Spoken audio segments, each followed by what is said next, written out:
Hey everybody, this is Mike Kwan, and I got a video right here, I guess. Sometimes a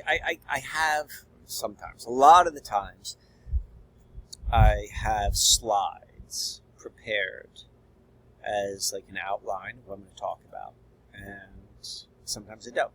This is one of the ones that I don't. So, I'm recording this today. The motivation, the impetus for me to do so is in response to a video I put out a week ago where I was talking a lot about technology. I was talking about Web 3.0, blockchain, stuff like that. So I want to do the what I would think would be the obvious questions, like, well, how did we get here, or what do we do, or how is what that video that I put out just not one more example of like nihilistic, like, oh, we're all effed, and I don't know. So that's what I'm hoping to talk about today. Alright, so before I do that, let's talk about this. So, I don't know if you guys have realized this, but it's been a while. I used to start these videos, and I would introduce myself like, hey, everybody, it's Uncle Mike. There was once a point in time where I never even called myself Uncle Mike. There was a friend of mine, Asa, a dear friend of mine. He used to call me Uncle Mike, and I don't even know why he called me Uncle Mike, but Asa called me Uncle Mike. And I literally had an Uncle Mike. Like, my mother's brother's name was Michael, and he was Uncle Mike. So, like, that was already within my consciousness, and I adhered to that. Like when I heard Asa call me Uncle Mike, I don't know, I just started calling myself that. It seemed funny, and it resonated. People like that. So I don't do that anymore, and the reason I don't do that anymore, there's a variety of reasons, but I don't. And I've been calling myself Mike Kwan. Now, Mike Kwan is technically my name, right? Like the name that they gave me. And that's all it is. The name which I respond to was Michael Kwan. Michael Kwan was what I was named, and then for the majority of my life, I've been known as Mike Kwan. And really, really interestingly, about a year ago, when I was living in Nome Countryside, also on the property were the granddaughters of the proprietor, Mr. Rich. And they were both under the age of 5, and they would call me Mike Kwan. Mike Kwan, Mike Kwan, Mike Kwan. Loved it. It was like really, really funny. It was really sweet. Like, it was like the purity of what comes from a child. But I've mentioned this before, like Mike Kwan phonetically is two things. One, it is the Algonquin word for feather, which has all sorts of significance to me, like synchronistic significance. And then secondly, Mike Kwan, or feather, is what the Lenape, a group of human beings who spoke the Algonquin tongue, called William Penn. And though we think of, in both hindsight and in the history which we've been taught, and I'm questionable of all the history which we've been taught, but anyway, in the history which we've been taught, like, we know, like, how that story ended up for the Lenape. We know how that story ended up for the peoples that were living on what we call North America when the colonization began. The Lenape, they called William Penn Mike Kwan, and even though that we know through history how that story ends up, it didn't fare very well for those that were living in the colony of Pennsylvania or anywhere in the United States, if you will. It's funny, I talk about the United States. I have this shirt. It's one of the few t-shirts I have, but it's like a reorganization of the United States. It's put in a square, but you still are visioning land in a border type environment. But anyway,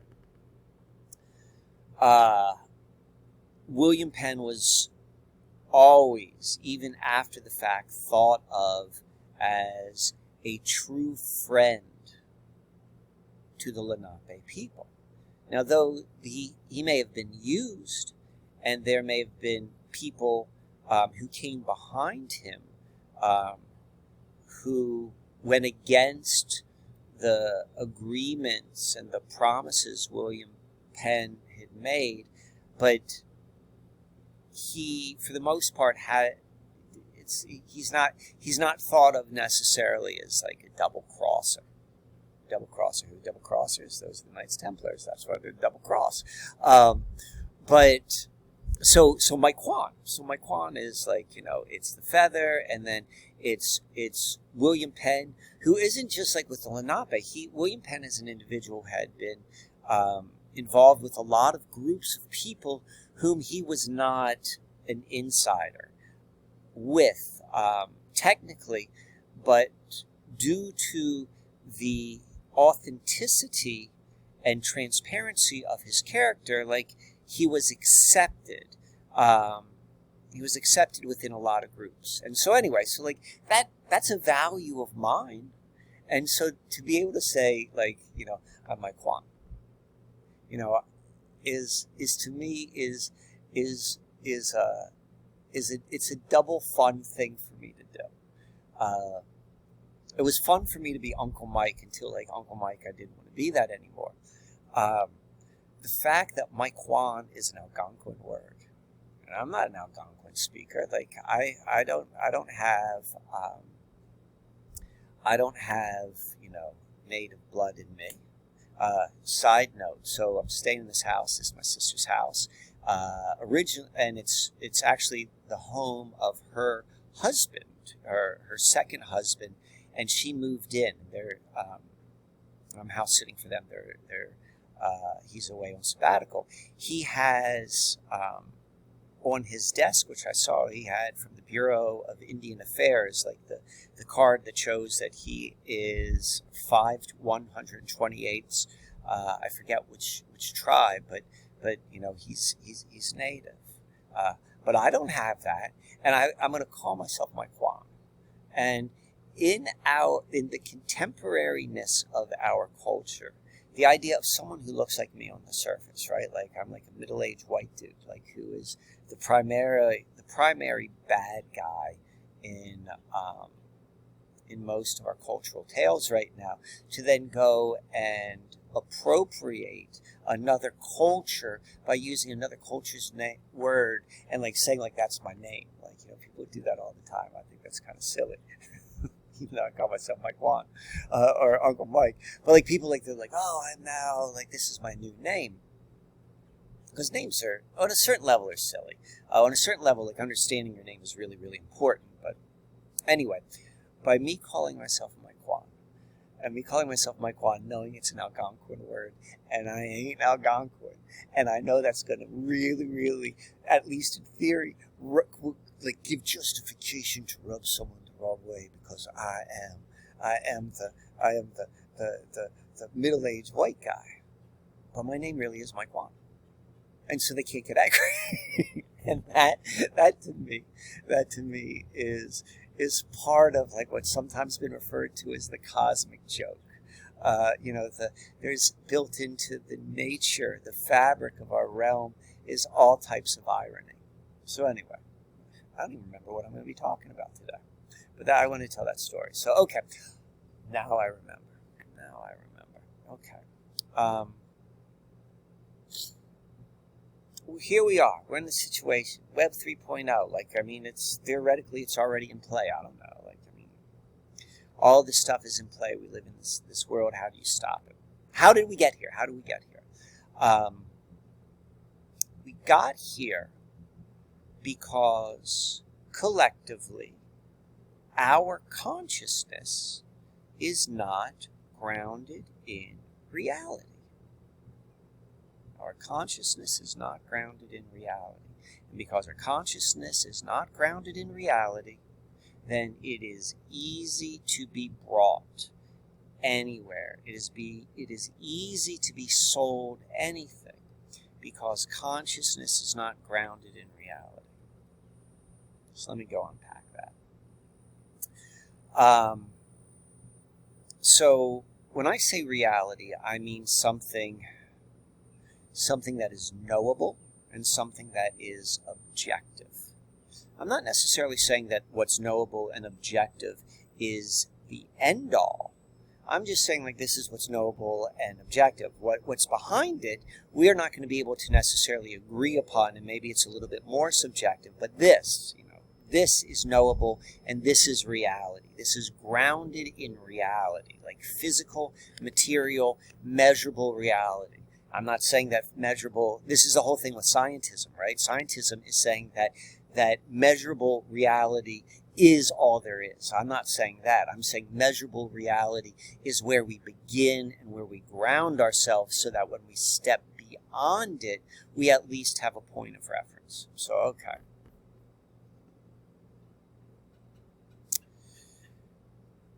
All culture, all paradigms are grounded in something other than reality. That happens when we have a language. That is the nature of naming things and talking. The true Tao is not the spoken Tao, or no, I think it goes the other way around. The spoken Tao is not the true Tao, meaning that the moment you begin naming and talking about something, it's no longer real or true. It is a second layer. And that's true. I'm not denying that. Our culture is built upon that. And when I say our culture or our paradigm is not grounded in reality, like all cultures and all paradigms are not grounded in reality. But the further away from reality, there's a continuum. The further away you are from reality is the more you're built upon, or you're based upon fantasy. And the less you are aware of the limitations of your false reality, your paradigm, the more you are in fantasy. So let's say all cultures or all thought paradigms, philosophies are based upon something that's not real. Just the fact that we're using words and stuff like that is creating limits. We need to use words in order to articulate anything, if we want to articulate anything. So there's not necessarily a problem with it. And that's one of the nice things about the Tao Te Jing is that the very first line is they're saying from the very beginning, the fact that we're talking about it, we know that we're not talking about the real thing. The spoken Tao is not the true Tao. So that would be an example of a culture which yes, it's not real, but at least we're grounded in the fact that we know it's not real. We're not pretending ourselves that's real. We are living in a culture which is based upon an absurd false reality, and everyone is in absolute total belief that the false reality is true. This idea has been talked about for a long time. This is one of the interpretations or ways of interpreting the whole Plato cave allegory. Talking about the people who see the shadows on the cave as reality, and they think that's reality, and they don't want to hear that it's a secondary nature of another reality. The emperor wears no clothes is another example of believing false realities. So our reality, our cultural reality, and I used to talk about this. There was a period a couple months ago, this is what I was talking about a lot, and then I haven't talked about it for a while. I'm going to talk about it again. The basis of our reality is you go to school, right? They take a child, and the child, as soon as it starts, is born and it's in the house and the people are talking. The consciousness is already getting tweaked. It's just the way things are. Every culture is going to do this. Consciousness is being tweaked into a false reality. But we got a particularly strong one, and what we do is we take our children and we send them to school. And when you send them to the schools, the nursery schools, the kindergartens, whatever you want to call it, before you teach them how to read, before you teach them math, maybe before you know how to tie your own friggin' shoes, a child needs to learn the days of the week. teach that child the days of the week? Why the F does a child need to know what day of the week it is? It makes like there's no value from it. Like, I mean, I could at least understand why you want to teach them like to read, because we're like the book culture. Like, you know, we don't want to be illiterate. Well, I mean, there's lots of arguments about why maybe there's something good about being not reading. But anyway, the days of the week, like, it doesn't necessarily hold an obvious value other than the fact that it is from the most foundational level of what they're trying to teach the human being is like, this is the days of the week. This is Monday, this is Tuesday, this is Wednesday. Technically, in the cultural and the paradigm world, like, I'm recording this on a Thursday. So you know and I know there's no such thing as Thursday. We got to remind ourselves that, because we've been indoctrinated for all of our lives that Thursday's a thing. It's not even so much that. Like, people don't like wake up and like, oh, Thursday's a thing. What happens is the opposite does not occur. The inversion does not occur. And that inversion is like, oh, yeah, Thursday's not a thing. I can still use Thursday to understand the days of the week so that I can schedule my date book to meet my friends at the right time. But if I'm not constantly reminding myself that these are fallacies, well, then I am, by default, admitting that it's real. And I'm admitting what's real is false. So think about this for a moment. Think about this for just a moment. So they tell us that there's 7 billion people on Earth. I think that's the number nowadays. That's an absurd number. Like, the human being probably can't conceptualize anything bigger than 10,000, maybe. Maybe like as big as a stadium. As big as like a stadium. That's the biggest number we can imagine for human beings, because we could be told there are 100,000 seats in a stadium, and then you could see it full and you'd be like, okay, this is what 100,000 people look like. But when you get outside of that, like, they just become abstract concepts. So they tell us that there's 7 billion people on Earth. Whether that's true or not, I don't know. What that means, I don't know. Of those 7 billion people, I'm going to say 6 billion. I'm going to say like the majority, like over the big majority, over 80% of these people, whether they use the English word Monday or Thursday, or they use like some other word, they know that today is Thursday.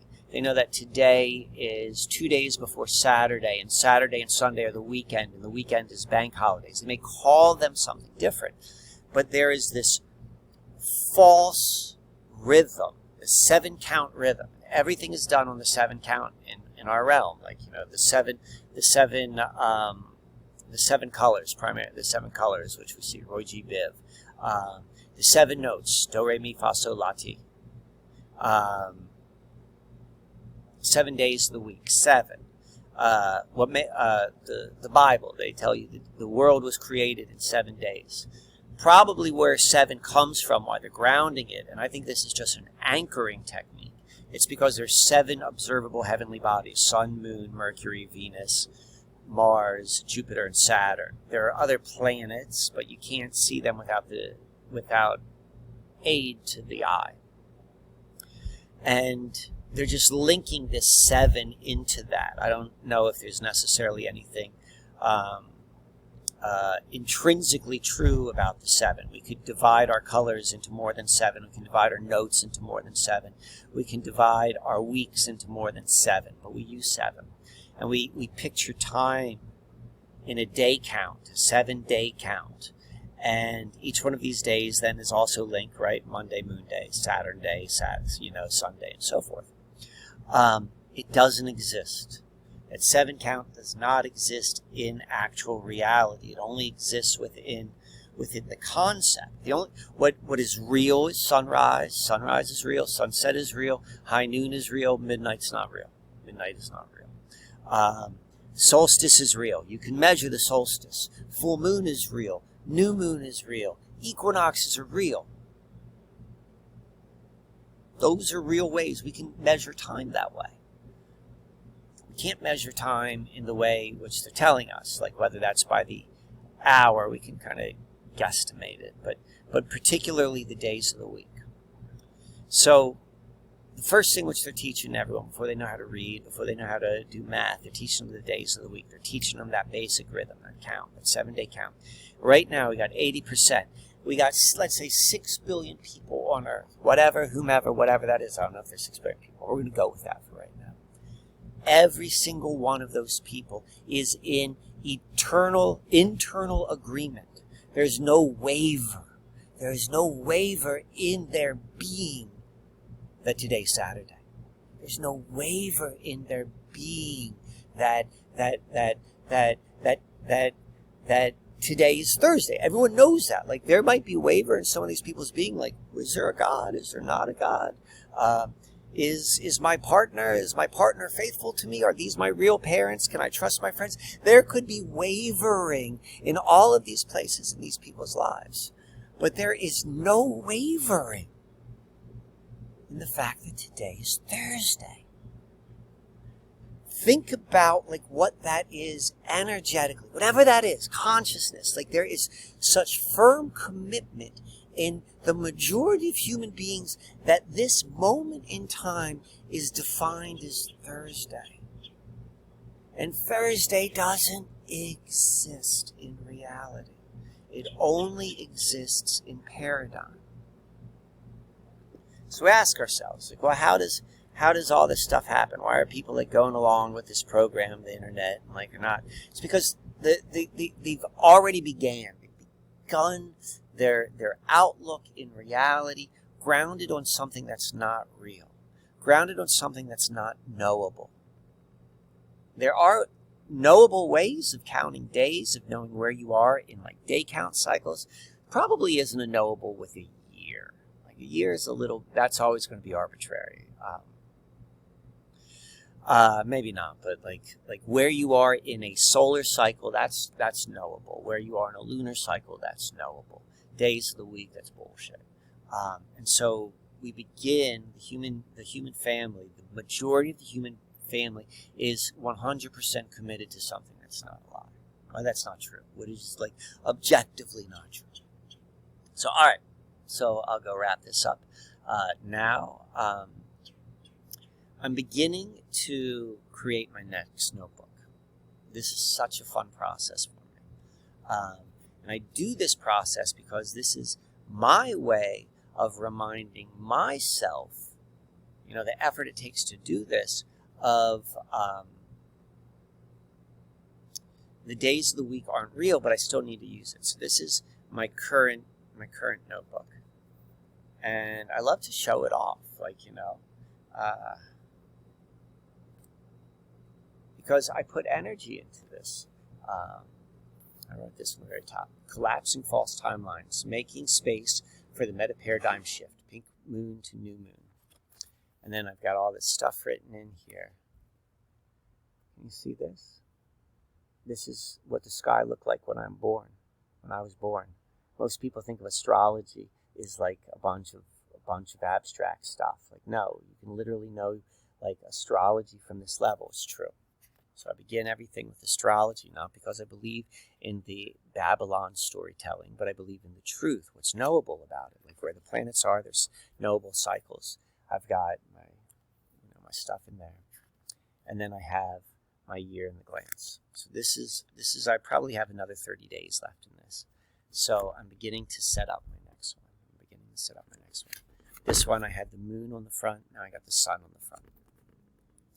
And today I started making this calendar here.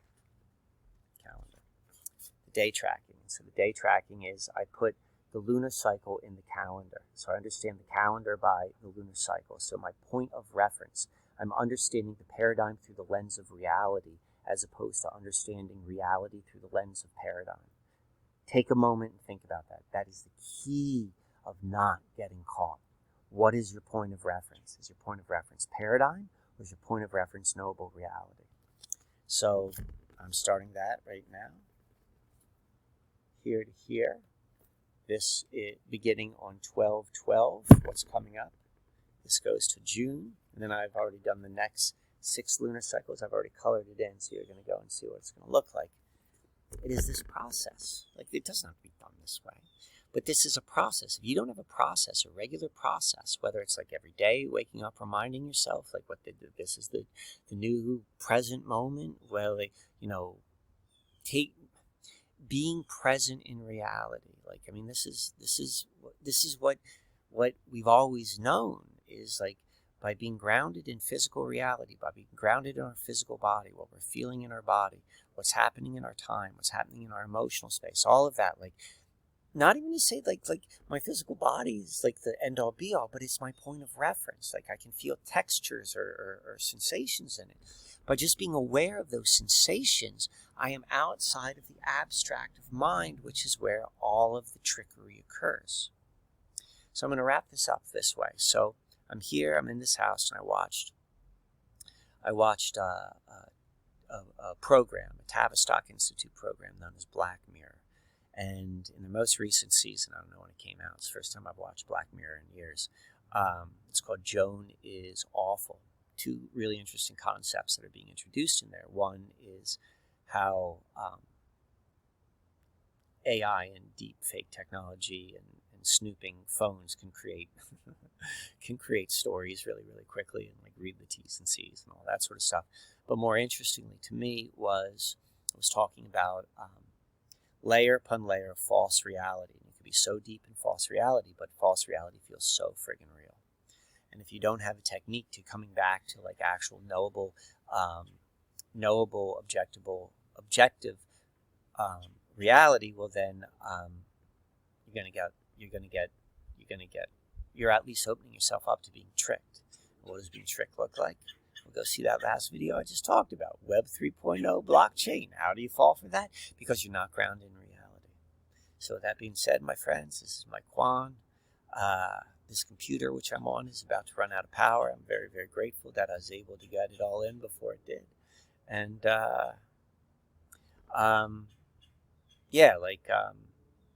hit me up with either with a request for a starboard reading. These are another technique of how to get out of false reality.